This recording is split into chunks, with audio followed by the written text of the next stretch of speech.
I've spent a lot of time looking at NFT projects, and what I've found is that there's a lot of them. And by that, I mean an endless supply. So if there's so many, how did I pick VeVe? If you're new to VeVe or have been around for a while, there are some of you out there that may not be familiar with NFTs in the traditional sense. And what I mean by traditional is buying NFTs with crypto and then saving that NFT in your wallet. My first encounter with an NFT was when I heard about CryptoPunks. It was an interesting idea, as there would be 10,000 created and each one would hold a unique trait, and some would be more rare than others. But as time went by, I saw the same copy and paste done over and over again to mimic CryptoPunks. Fast forward to today, you see Bored Ape Yacht Club, CryptoPunks being owned by rich people and celebrities, and mainstream media would hype these things up even more because they would share how much these NFTs were worth and also which celebrity was holding it, and even Visa jumped into the mix and bought their own. And I think that's cool and everything, and I think it's great for NFT exposure, but most of us aren't millionaires or celebrities. So I wanted to share with you guys 3 reasons why I chose VeVe after doing hours and hours of research of all these other NFT projects. So reason number 1, VeVe is an app that you download inside the App Store. With that being said, the average everyday person already understands this. Everyone's been doing it for the past decade, so it comes as natural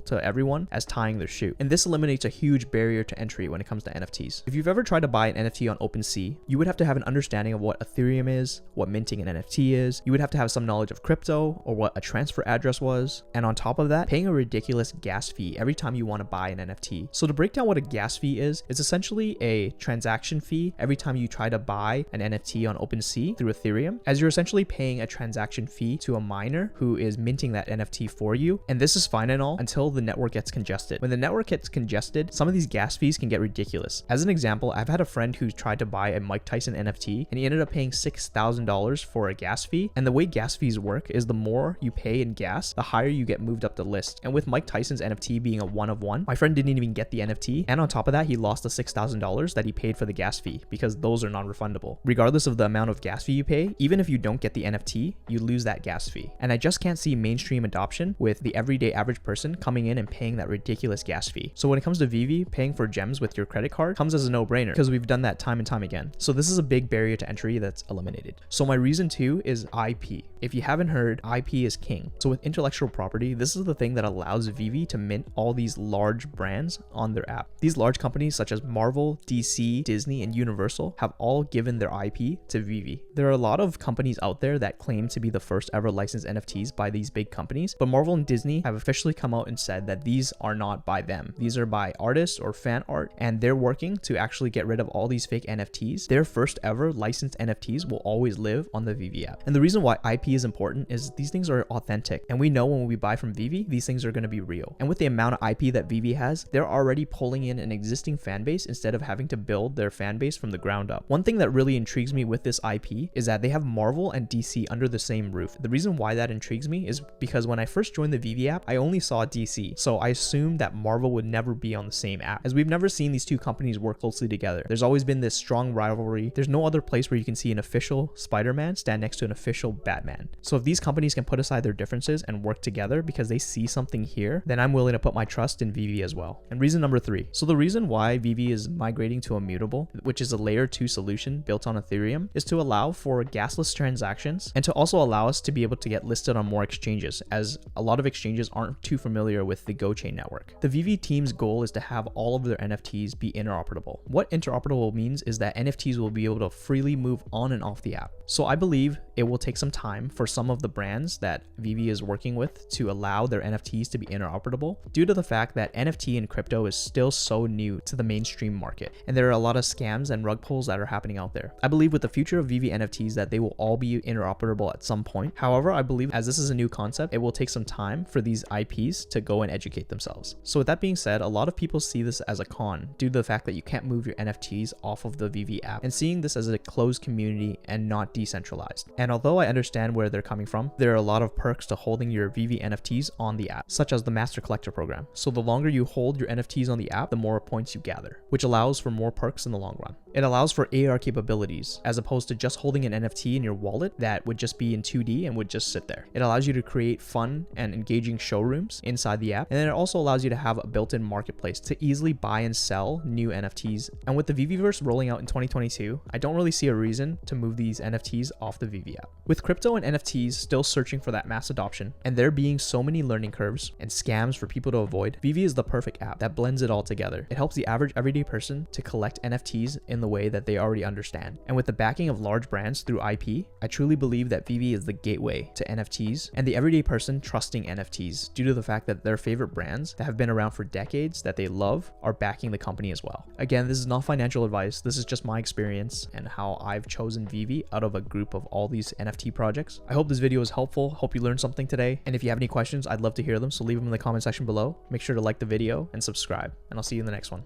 Peace out.